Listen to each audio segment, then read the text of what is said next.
Hi there, and today I want to talk to you about the difference between a fear and a phobia, because people often get them mixed up and they think that a strong fear is actually a phobia when it probably isn't. The biggest difference, well, first of all, let me tell you about the two different types of fears. So there's a fear that we have that's at a conscious level and a fear that we have at an unconscious level. So let me give you a couple of examples. We have just got a new dog. It's our third Doberman, so don't ever break into our house. You're going to get ripped to shreds. And he's a feisty fellow. So the first time I took him to the dog park, I was very fearful. The fact that, having three dogs, I know the other two are okay, but I wasn't sure. I thought he might want to rip another dog to pieces. Now that fear was at a conscious level. And once I let him go in the dog park, and he ran around like a lunatic wanting to play and lick every other dog, and he was fine and everything, that fear evaporated. So basically that fear was just a lack of information. So you may have a fear about something, but you've not drilled down on it to acquire more information to see if the fear's founded. So we can deal with those sometimes, and people have a lot of these that they actually don't sit down and work through and realise that there's no need for the fear. However, if you came to me, and I've done a lot of work with people that have got fear of flying, for instance, or fear of driving over bridges is quite a common one as well. Now, if you came to me and said, Tim, I've got a fear of flying, and I'd sit you down in my chair there and I'd say, well, yeah, do you know that flying's the safest form of transport? And they go, yeah, I do. I'd like, okay, and I goes, do you know that your fear's ridiculous? And they go, yeah, I do.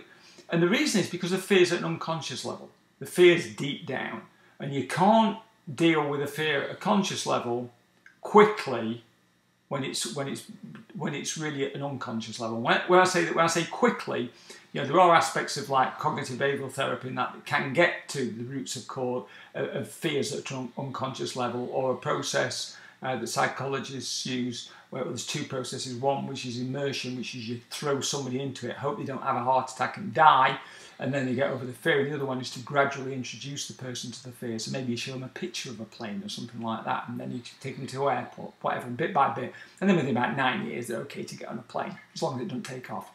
Okay, so they're the two different types of fears, and there's crossover with those as well. But a phobic response is something that's different. A phobic response is something that's completely debilitating to people. My sister had a phobic response with snakes, or a phobia of snakes.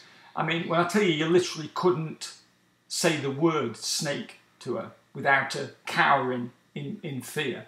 And I once bought a plastic snake which almost had her completely hysterical. Now, there's a process in NLP called the fast phobia cure, which is useless on fears, but can really rapidly help people with phobias. I'm not going to go into what that is now, because maybe that's another video post for another day to explain how it works.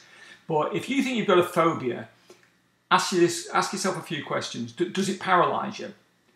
Does it send almost like your body into shock? Do you feel like you could have a full-on panic attack? Because that's often what happens when people have got phobias, if they can't get out of the situation quickly. That's going to give you an indication. If it doesn't, if you say no to all those, then it's probably just a strong fear you've got, and stop it. Stop having that fear. But if you have got a phobia, then probably get yourself to an NLP expert. My advice would be find somebody that at least is at master practitioner level. Don't just go for somebody that's got an NLP diploma that they give out after about 2 days. And I'm pretty sure that they can cure your problem in about 20 to 30 minutes. It usually takes me. So now you know what the difference between a fear and a phobia is. Thanks for watching.